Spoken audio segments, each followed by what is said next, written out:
3 minutes is the earliest that a Premier League goalkeeper has been sent off in 30 years. What did you make of Robert Sanchez's dismissal?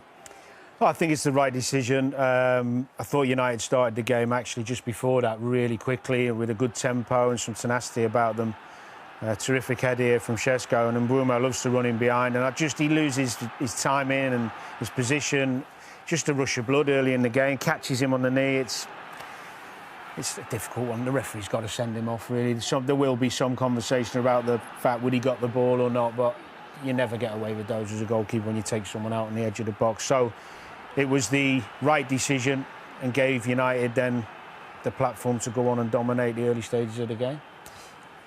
Eventually, Manchester United also down to 10 men in that game when Casemiro was sent off. You know, as we heard in the commentary, one of the most experienced players for Manchester United. What did you make of the manner of the 2 yellows, Wayne? Yeah, it's silly. It's naive for such an experienced player, and Manchester United have full control of the game. And if you look here, it's just there's no need for him to go into that tackle. Chelsea with 10 men. And yeah, the conditions were difficult and it was wet and slippy, but yeah, that's a silly booking, and I felt then maybe Ruben takes him off the game, because you always fear that this happens, and he goes and gets a second yellow card. It's harsh, it's a bit harsh. He wins the ball, but then you see his arms there pulling them down. So yeah, I think you don't expect that from such an experienced player, and that could have cost Manchester United today, so thankfully it didn't, but yeah, a bit naive. That's the question, really, isn't it? Is why a player of that experience gets himself into that situation.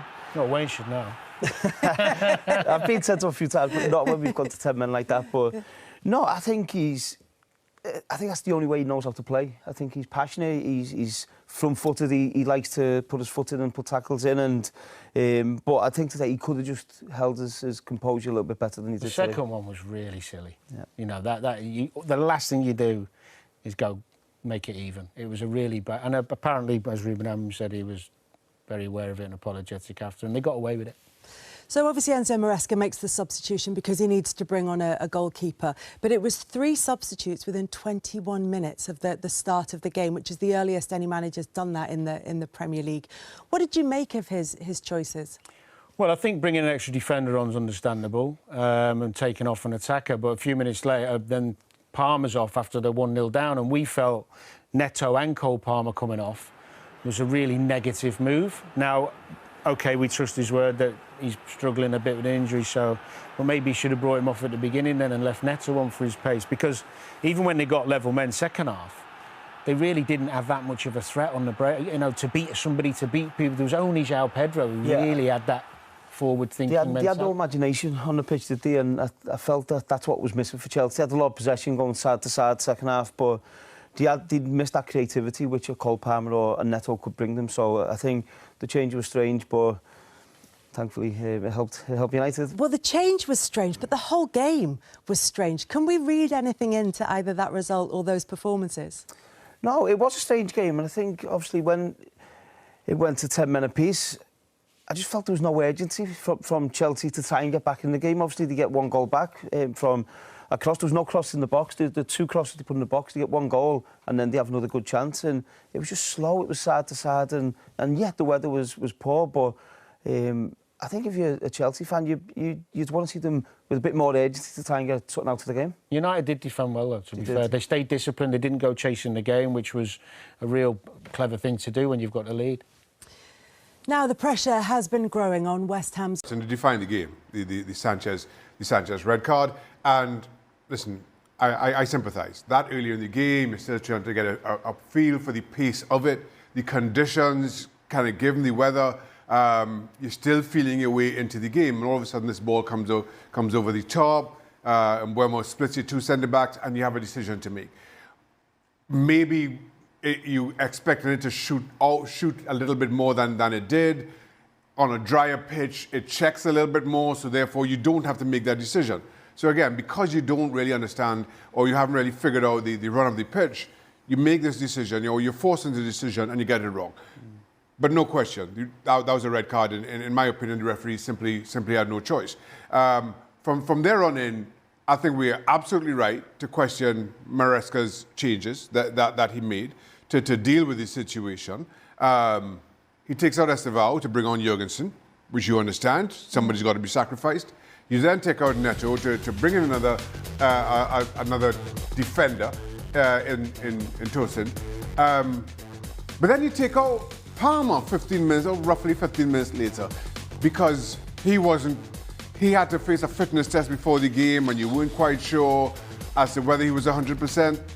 But then take out Palmer after 5 minutes. If you want to show up, if that's your plan, right? It's not my place to dictate Maresca's plan. But if your plan is to bring in another defender just to show up the defense because you're now undermanned, take out Palmer in that position. And the thing is, for me, it kind of came back to bite Chelsea a little bit, because in the second half, once it comes down 10 players each, Chelsea had a whole lot more of the game, but they certainly lacked creativity on the part, because all your creative midfielders were substituted in that first 20 minutes. So I'm not really quite sure about the thinking there. Casemiro scored a goal, but then tried to make a little bit of a game of it in picking up his second yellow card. I have no issue with that either. And in the end, I'll be honest. When Chalobah does score, I'm thinking this is not going to end. This is not going to end 2-1. So something had to give. I was certain that something had to give. Credit to Manchester United. They defended well throughout. Again, for half the game, it was 11 men v 10, and certainly to close it out, I thought they equipped themselves pretty well. Well, of course, the Cole Palmer substitution was one that had all of us wondering what's going on. Frank, I know, is itching to get into it, but before we let him get into it, we actually can hear from Enzo Maresca on it. Cole, he tried this morning. He had a test this morning to play this game. He was not 100% fit. He made fantastic effort to play this game, but he was not 100%. Yeah, it's a problem that it's already a long time for him. He's growing. Again, he did this morning a test. He wants to play this game for the team, to be close. So the effort has been huge from him. But then after 20 minutes, he started to feel something. So we decided to change him. Enzo Maresca there explaining that substitution. Frank, let me get to you on this one, because I just have to pull up our group chat again. And when we copy and pasted what Enzo Maresca said, you said, stupid comments. If you're not at 100%, you don't play. Is that what you feel? Well, especially, yes, it's what I feel. And especially when you have like 200 players at your disposal at Chelsea, you know. I mean, okay, Cole Palmer is a fantastic player, and you need a Cole Palmer to create something, and Xhaka eluded it before. But you need a Cole Palmer at 100%. If you have a Cole Palmer at 60 or 70%, it's going to be useless, because he cannot develop his skills. And that's what it is. And when I hear the coach, yeah, you know what, he made a huge effort because he wanted to play. But I'm the coach. I said, I'm sorry, my man, you stay on the bench. I mean, I've been throughout many problems on my groin, the groin problem that I had throughout my career.